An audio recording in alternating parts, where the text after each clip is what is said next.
I said no, no, no, no, no, no. Alors on va parler de vocal fry. Comment le faire?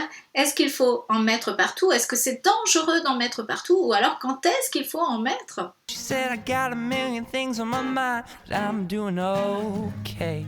Juste avant de commencer, si vous êtes nouveau sur la chaîne, bienvenue. Je m'appelle Van Petit, je suis coach vocal en musique actuelle, diplômée du Berklee College of Music et créatrice de l'école de chant en ligne School Vocalize avec un Z. Si vous aimez chanter et que vous avez envie de découvrir la technique vocale contemporaine, cliquez sous la vidéo pour vous abonner et n'oubliez pas de cocher la petite cloche pour recevoir une notification la prochaine fois que je publierai une vidéo. Alors, ce vocal fry, comment on le fait déjà? Qu'est-ce que c'est le vocal fry?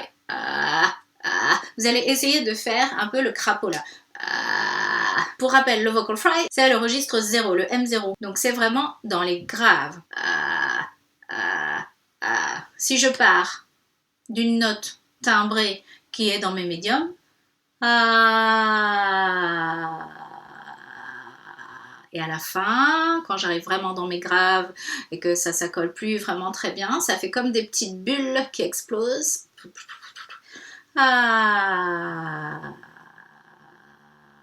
C'est ça le vocal fry. Et ce vocal fry, on l'utilise, oui, on l'utilise. On l'utilise quand on parle, parfois. Il y en a qui l'utilisent beaucoup, entre autres des Américains. Hello, my name is Van and I'm a vocal coach. Mais pas tous les Américains non plus, on va pas généraliser. Maintenant, en quoi ça peut vous servir à vous dans le chant, hein? Parce qu'il faut être honnête, c'est pour ça qu'on est là. Si je chante Katie Tunstall, c'est ce que j'ai chanté au début de la vidéo. But I said no, no, no, no, no, no. I said no, no. You're not the right for me. Alors, là, j'ai pas mis de vocal fry. On reconnaît la mélodie, y a un petit peu du vibrato, le phrasé est respecté, mais si je mets du vocal fry un petit peu sur mes notes de temps en temps, ça met un petit aspect rock. Et donc, on peut en mettre, et ça fait un petit esprit un peu plus rock qu'un genre où la voix est toute lisse, toute claire, sans aspérité, comme ça. Je vous propose d'essayer d'en mettre un petit peu sur le refrain de Black Horse and the Cherry Tree de Katie Tunstall, vraiment un tout petit peu. But I said, no, no. Oh.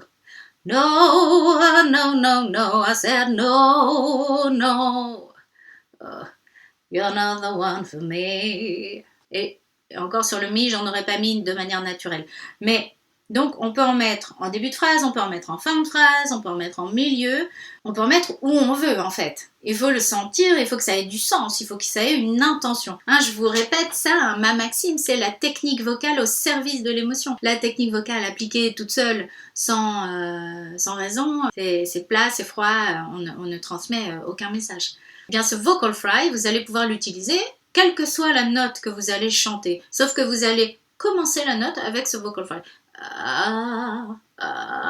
Tout de suite, il faut y aller tout de suite, hein. On ne va pas rester sur le vocal fry 3 heures non plus, sinon on a vraiment l'impression que c'est un crapaud. Maintenant, est-ce qu'il faut en mettre beaucoup, partout?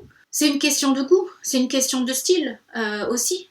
Donc si vous, ça vous plaît, à la fois de le faire et à la fois de l'entendre quand vous vous réécoutez, hein, rappelez-vous hein, l'importance de s'enregistrer. Je vous mets une vidéo que j'ai enregistrée sur les très très excellentes raisons de s'enregistrer, et c'est pas juste pour se réécouter et voir si on a chanté juste, il y a plus que ça. Donc vous vous enregistrez, écoutez, est-ce que ça vous plaît ce que vous avez fait? Si vous en avez mis partout, est-ce que ça vous a plu? Si ça vous a plu, gardez-le. Par contre, si c'est quelque chose que vous ne pouvez pas du tout contrôler, c'est-à-dire que vous avez envie d'avoir une voix claire à certains endroits, il y a des exercices qu'on peut faire. Par exemple, dans l'école, il y a un cours avec un module entier sur le fry et où on peut s'entraîner. Hein. Il y a des exercices pour s'entraîner à contrôler le vocal fry. Donc peut-être que ça, il faut que vous le fassiez si jamais vous ne savez ni le mettre, ni l'enlever, si jamais il y en a trop, et que ça ne vous plaît pas, parce que toujours, il faut que ça vous plaise. Alors ce vocal fry, oui, non, un peu, beaucoup, est-ce que vous arrivez à le faire? Est-ce que vous n'arrivez pas à le faire? Est-ce que vous aimeriez? Est-ce que vous en mettez trop, pas assez? Est-ce que vous pensez que vous n'allez pas pouvoir le faire?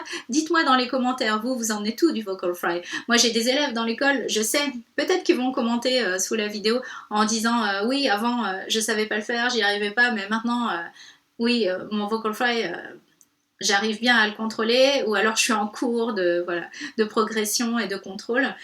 C'est très intéressant pour moi de savoir où vous en êtes de votre chant. Si la vidéo vous a plu, laissez-moi un petit pouce pour encourager la chaîne. Je vous remercie beaucoup pour vos petits pouces levés et je vous dis à très bientôt pour une prochaine vidéo. Chantez bien!